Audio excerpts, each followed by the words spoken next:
Hello and welcome to a Smurd P video, and today we are looking at Godzilla vs. Mighty Morphin Power Rangers Issue 2, which is a collab between IDW and Boom Studios. Now, the agreement with such collabs must mean that, so in the first collab they did with the Turtles, Ryan from Boom Studios read that, but in this, IDW's Cullen Boone wrote this story, so maybe they're agreeing to take it in turns when they do these collabs, which is pretty cool. I think it works. So you got art by Freddie Williams II, colors are by Andrew Dalehouse, letters and design by Johanna Natalie, and editor Tom Waltz, and associate editor Jasmine Joyner. So the Rangers have arrived on Godzilla's Earth.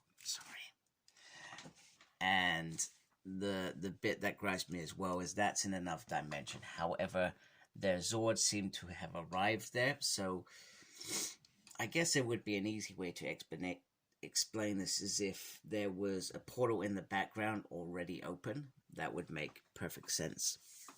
So we start off with Billy doing some technical analysis. And Rhea's outdone herself in terms of this monster being so immense and probably stronger than anything they faced before. So, but they're going to finish it by morphing into the Megazord, which is very nicely done here. Although this bit seems to be like the head's disconnected from the body, which is strange because that's not how it used to come out on the show. So I'm not sure if that's just representative of it, powering up, but that's certainly what it looks like to me. So it certainly seems a bit weird. And Tommy tries to say, "Be careful, team. This monster's got some sort of heat ray." However, they get the Mastodon shield up, and that leaves Godzilla slightly weak. So they go for all-in, thumbs up, punchy, punchy, punchy. However, things are not so easy for Tommy, as Golder jumps into the fray and captures him quite easily in his weakened state, although he kids that wouldn't it be funny if you got trodden on by your friends.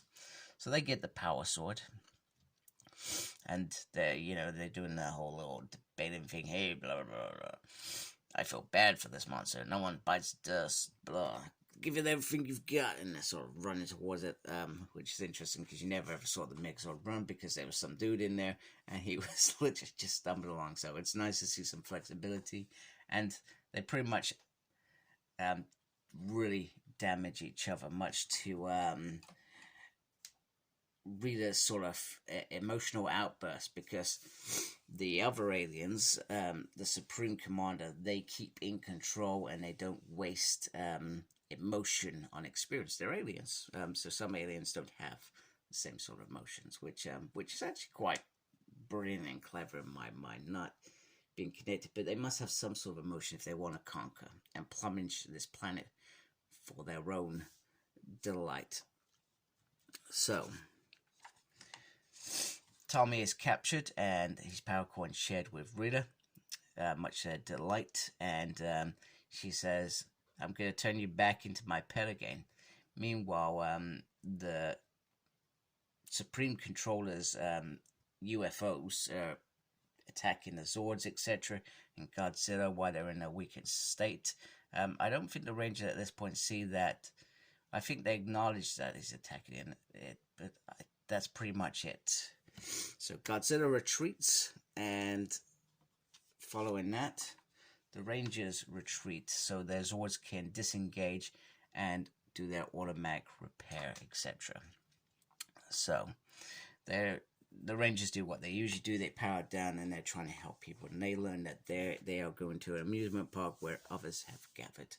They also learn that Godzilla is a force to be reckoned with. You don't mess with him. However, he does seem to be the only thing defending the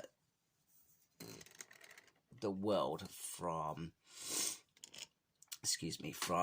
attack from the invaders, and what's happened to Tommy as well. So there's lots of things that are going on, and they see this downed UFO. We're going to call them UFOs because that's what they look like. It's not been made clear in here what they're called, or their technical terms. So they get in there. The operator is just one operator, which I find strange. So they're probably like small fighter jets or something. That's how I'm looking at them. And then there's a mothership they feed off. That's how I'm going to look at them. And he was hurt, and he finds it interesting that they are trying to gain in there. So Billy manages to control it, and they head to the mothership to get in there. And they soon learn that they have really joined forces with them, and it wasn't the Reader's monster that attacked the planet. It was these other creatures. Actually, no, because, sorry, scrap that, because Godzilla isn't their monster, but they've learned that Reader didn't send Godzilla down, basically. So they morph into action. They're going to save Tommy. Scorpina, she wants them to feel her skin.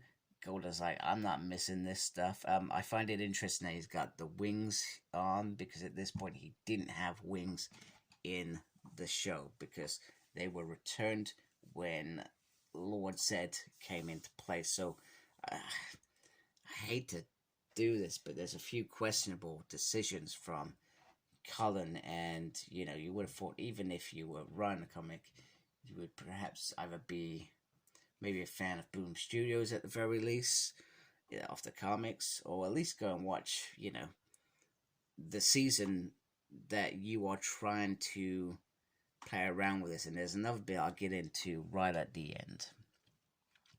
So they are fighting, and Vince is like, hey, it's not my job description to guard, and oh my, oh. So he's the Vince from the TV show, it feels like, rather than the comic books, because I feel like the guy in the comic books, he would end up torturing Tommy and take great pleasure in that sort of stuff, which makes him a more of a dimensional character.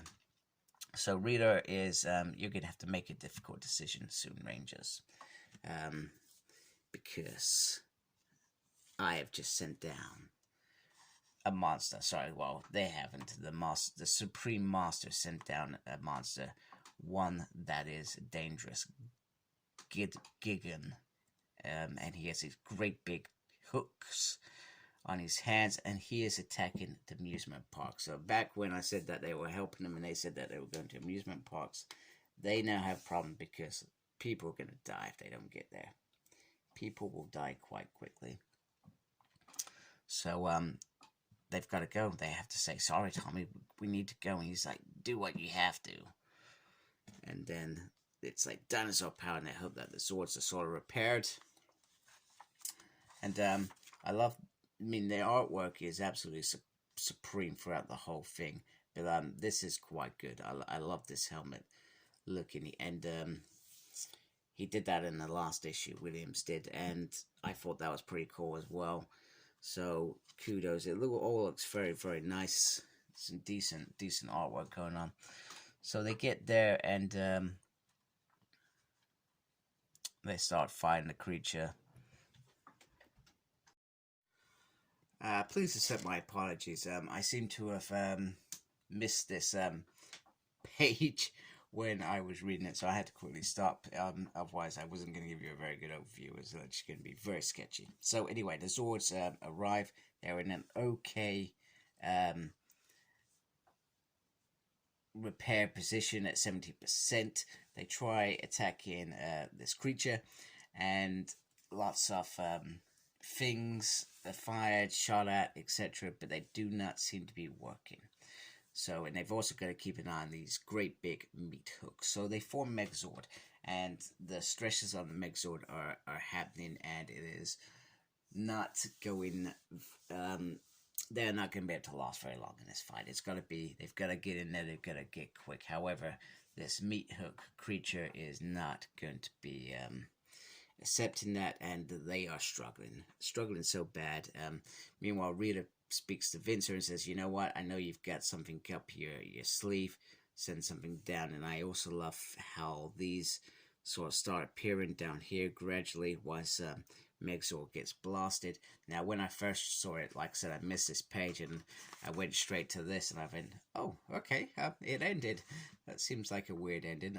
Perhaps I should have had a closer look then. Now, the other thing that I wanted to mention was that Rhino Blaster, if this is looking at the Mighty Morphin era, um, during this period when Rhino Blaster was created, or had already been a previous monster, was around the time that Green Ranger had lost his powers had been returned, so they were very weak. He was not struggling as much when Lord Zed came along, but he was struggling a bit more reserved.